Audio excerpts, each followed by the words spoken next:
jatuh. Lalu si Yonggi pun pingsan, dan setelah sadar, dia pun dikasih air minum oleh si Hyong. Tanpa sengaja, air minum yang dibawa si Hyong jatuh tepat di selangkangan si Yonggi, dan cerita jahat pun akhirnya mulai dari sini. Hyong pun mengambil tisu dan mencoba untuk membersihkan celana si Yonggi. Si Yonggi yang sedari tadinya sudah tidak tahan melihat kedua gunung kembar yang meleleh di dadanya si Hyong, dan dia pun merayu Hyong agar bisa main kuda-kudaan dengannya. Tanpa berlama-lama, si Hyong pun mengiyakan ajakan si Yonggi. Halo guys, kembali lagi di channel ini. Kali ini saya akan buat alur cerita film yang berjudul Young Mother 2, yang mengisahkan tentang seorang pemuda yang terjebak dalam perputaran waktu yang berulang-ulang, dan ia memanfaatkan kesempatan ini untuk mencerot semua cewek-cewek yang ada di dalam zona waktu itu. Oke teman-teman, mari kita ikuti alur cerita film ini. Film ini diawali dengan seorang cowok yang baru saja lulus kuliah, dan dia ini lagi bingung mencari pekerjaan karena lagi sangat membutuhkan uang, dan dia pun mencari lowongan kerja kesana kemari. Oh ya, si cowok ini bernama Yonggi. Setelah capek mencari kerja kesana kemari karena tidak ada satupun perusahaan yang mau menerima dia bekerja, akhirnya dia pun pulang ke rumahnya. Dan di perjalanan dia menemukan seorang pedagang kaki lima yang menawarkan barang kepadanya. Pedagang ini mengenalkan kepada Yonggi kalau dia mempunyai barang yang ajaib, dan Yonggi lah satu-satunya orang yang berjodoh dengan barang ini. Karena dikasih murah oleh si pedagang itu, Yonggi pun untung rugi membeli barang itu. Dan si pedagang itu pun berpesan kepada Yonggi kalau kota ajaib ini harus dibuka tepat jam 12 malam. Jika kurang, maka Yonggi akan bernasib sial. Begitu kata si pedagang kepada Yonggi. Dan setelah mendengar ucapan itu, Yonggi pun langsung kabur. Dan malam pun tiba. Si Yonggi ini sebenarnya sudah sangat tidak sabar sekali ingin mengetahui apa isi di dalam kota itu. Tak terasa dia pun sampai ketiduran. Tapi waktu bangun, jam masih menunjukkan pukul 11.27. Si Yonggi ini sangat tidak sabar sekali ingin mengetahui isi di dalam kota itu. Dan dia pun melanggar pantangan yang diberikan oleh si penjual itu. Si Yonggi langsung buka kota itu. Dan ternyata isinya cuma satu buah alat pengecer cewek, yaitu kondom. Dan satu lagi sebuah surat kabar yang berisi nama perusahaan untuk melamar kerja, yaitu perusahaan Need. Merasa dibohongi oleh si penjual itu, si Yonggi pun merasa kesal. Dan akhirnya dia pun langsung tidur. Keesokan harinya, si Yonggi ini pun pergi ke perusahaan Need untuk melamar kerja. Sesampainya di sana, dia pun diwawancari oleh wanita yang cantik dengan buah-buahan segar yang meronta-ronta pengen keluar dari sarangnya. Wanita ini bernama Tim Yang. Yonggi pun diwawancari oleh wanita ini. Tapi si Yonggi ini bukannya fokus pada wawancara, dia malah fokus pada hal-hal yang menonjol. Dia seolah-olah ingin menerkam buah-buahan segar yang ada di dada wanita itu. Sampai tanpa sadar senjatanya pun berdiri. Tim yang melihat kejadian ini, dia pun langsung pengertian, dan dengan segera dia menawarkan pikang angetnya untuk dinikmati oleh si Yonggi.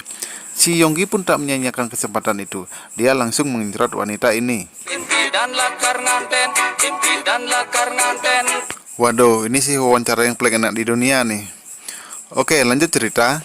Ternyata adegan tadi yang dilakukan Yonggi sama Tim Yang ini rupanya hanya hayalan Yonggi semata. Yonggi pun terheran-heran kenapa dia bisa menghayal sampai senyata itu. Ternyata si Yonggi ini tidak tahu kalau itu adalah pengaruh kalau dia melanggar waktu buka kota ajaib sebelum jam 12 malam. Nah, sepulang dari wawancara, si Yonggi ini mempunyai acara kencan online dengan seorang cewek. Karena ini adalah kencan online, jadi si Yonggi ini sama sekali belum pernah ketemu dengan si ceweknya ini. Cewek ini bernama Joyun. Joyun ini sebenarnya menyewa jasa Yonggi sebagai pacar bayaran. Jadi di sini si Joyun ini akan mengadakan pesta ulang tahun, dan kedua orang tuanya menyuruh si Joyun ini untuk mengajak pacarnya ke sini.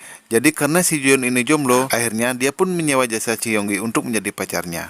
Sesampainya di rumah Joyun, Yonggi pun disuruh membersihkan diri dan mandi di kamar mandi. Saat mengambil handuk, ternyata dia melihat celana dalam si Joyun yang berada di bawah handuk. Si Yonggi pun mengambil celana dalam Joyun dan berfantasi dengan menggosok-gosokkan celana dalam Joyun ke batangnya yang mulai tegang. Hal itu pun ternyata dilihat oleh Joyun, dan betapa malunya si Yonggi dengan kejadian ini.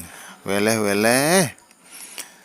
Yonggi pun kemudian keluar dan minta maaf kepada Joyun. Tapi Joyun bilang kalau celana dalam itu bukanlah miliknya, tapi itu adalah milik ibunya. Nah, setelah mengganti baju yang diberikan oleh si Joyun, kini giliran Joyun yang mengganti pakaiannya. Dan si Yonggi pun disuruh menunggu di luar. Tapi si Joyun ini tidak menutup pintunya saat mengganti baju, hingga si Yonggi dapat melihat lekuk-lekuk tubuh si Joyun yang semlohe. Dan ini pun sampai membuat si Yonggi menjadi meler. Rupanya si Yonggi ini mulai memendam rasa kepada si Joyun, karena dia melihat si Joyun ini wanita yang pendiam dan misterius.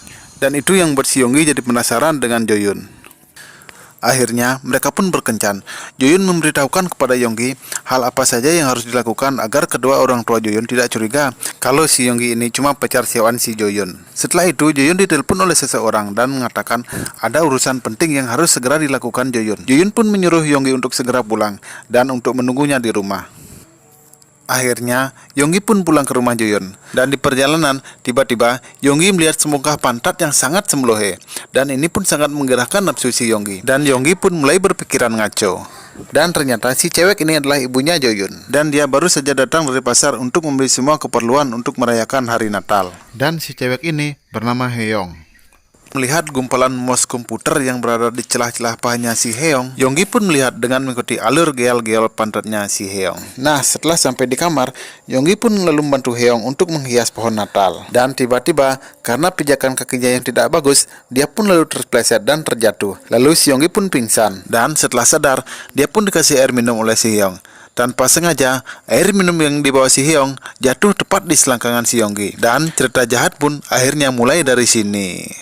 Heong pun mengambil tisu dan mencoba untuk membersihkan celana si Yonggi. Si Yonggi yang sedari tadinya sudah tidak tahan melihat kedua gunung kembar yang meleleh di dadanya si Heong, dan dia pun merayu Heong agar bisa main kuda-kudaan dengannya. Tanpa berlama-lama, si Heong pun mengiyakan ajakan si Yonggi. Akhirnya, mereka pun melakukan pengecerotan, dan adegan ini berlangsung cukup lama. Tapi kalian jangan kecewa dulu ya, karena hal ini cuma hayalan si Yonggi semata. Buset deh, ketipu gua. Oke, lanjut cerita.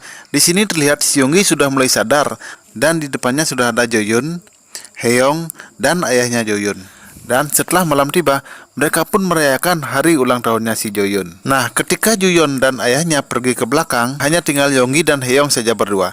Dan kesempatan ini pun dimanfaatkan oleh si Yonggi untuk PDKT dengan Heong. Nah, acara ulang tahun Joyun pun selesai. Dan kini Joyun mengantar Yonggi untuk pulang ke rumahnya. Dan tak lupa Joyun berterima kasih kepada Yonggi karena telah bersedia menjadi pacar pura-puranya si Joyun walaupun hanya sehari. Tapi si Yonggi ini sebenarnya mengharapkan agar besok si Joyun bisa menelponnya lagi untuk bisa berkencan dengannya lagi. Nah, si Joyun pun pulang sambil menelpon temannya. Dia bercerita kepada temannya kalau hari ini dia sangat bahagia sekali karena dia habis berkencan dengan seorang cewek yang sangat berkesan di hati Yonggi. Nah, si Yonggi pun pulang dan sesampainya di rumah, dia pun bermaksud untuk langsung tidur. Tapi disinilah keanehan film mulai terjadi. Tepat pukul 11.30 malam, si Yonggi ini seperti dibalik waktunya atau diputar balik waktunya. Dia kembali pada waktu saat tadi pagi waktu dia melamar kerja di perusahaan Ned. Yonggi pun bingung kenapa ia bisa kembali ke perusahaan itu. Dan dia pun coba untuk pulang dan menghindari kejadian itu. Tapi dia kembali lagi dikirim atau diteleport ke waktu yang sama, jam yang sama dan keadaan yang sama. Dan tepat di perusahaan Ned waktu tadi pagi dia melamar kerja. Yonggi pun sangat bingung. Dan karena kejadian itu terjadi berulang-ulang, Yonggi pun merasa bodoh amat. Akhirnya dia masuk kembali ke perusahaan Ned itu, dan di sana pun dia tetap diwawancarai seperti sedia kala, seperti tidak pernah ada kejadian apa-apa. Si Yonggi yang merasa bodoh amat dengan kejadian ini, dan di otaknya yang hanya berisi pengencerotan, dia pun menganggap ini cuma sebagai mimpi. Yonggi pun memaksa mengencerot wanita ini. Namun apa yang terjadi? Ia pun dihajar habis-habisan oleh wanita ini. Dan juga setelah itu, dia pun kembali bertemu dengan Juyong. Kembali bertemu dengan Heon, membantu Heon merias pohon Natal, dan juga merayakan ulang tahun. Dan itu pun terjadi berkali-kali, hingga membuat si Yonggi ini merasa kesal. Oke teman-teman, sampai di sini dulu ya alur cerita film ini. Untuk mengikuti alur cerita selanjutnya, kalian boleh klik tulisan yang ada di atas. Kalau belum ada, kalian boleh tunggu sebentar. Oh ya teman-teman, jangan lupa ya untuk subscribe channel ini, agar kalian tidak ketinggalan video-video terbaru dan alur cerita film terbaru dari saya. Oke teman-teman, sampai jumpa lagi di video saya yang berikutnya.